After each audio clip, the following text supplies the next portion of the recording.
خب سلام عرض می‌کنم خدمت دوستان عزیزم، امیدوارم که حالتون خوب باشه. من فردا پرواز دارم. قسمت این بود که از ایران برم و فعالیت خودم رو توی کشور دیگه ادامه بدم. حالا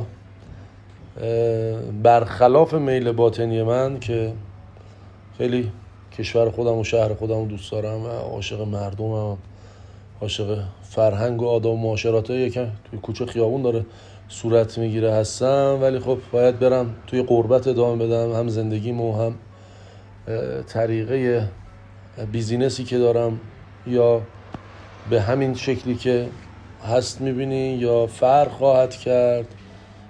بازم میگم برخلاف میل باطنی خودم. با آقا مرتضی میخوایم بریم و اینکه از داداشم آقا مهدی دور میشم و خیلی برام ناراحت کننده است، خیلی ناراحت کننده است و توی جمله تمومی نداره این حرف من. ولی خب به هر حال پیش میاد که توی مسیر زندگیمون این اتفاقا بیفته. همیشه یک نواخت نبوده زندگی و همین بالا پاییناش قشنگ کرده زندگی ما رو. خواستم به تصویر بکشم لحظه‌ای که از ایران خارج میشم و امیدوارم که خدا واسه هممون بهترینا رو بخواد، برای شما و برای من در آخرین مرحله. خاک پای همتونم، هر جای دنیا هم که باشم دستبوس همتونم، دستبوس مردم کشورم هم، به خصوص ترک زبان ها، آذری زبان ها. و اینکه خیلی دلم برای همتون تنگ میشه، واقعا دلم براتون تنگ میشه. خیلی مخلصم. برم وسایلمو جمع کنم دیگه. مرسی. حوصله ندارم.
یعنی خنده های ساختگی، شکنجت بکنن و تو مواد آخ بدی.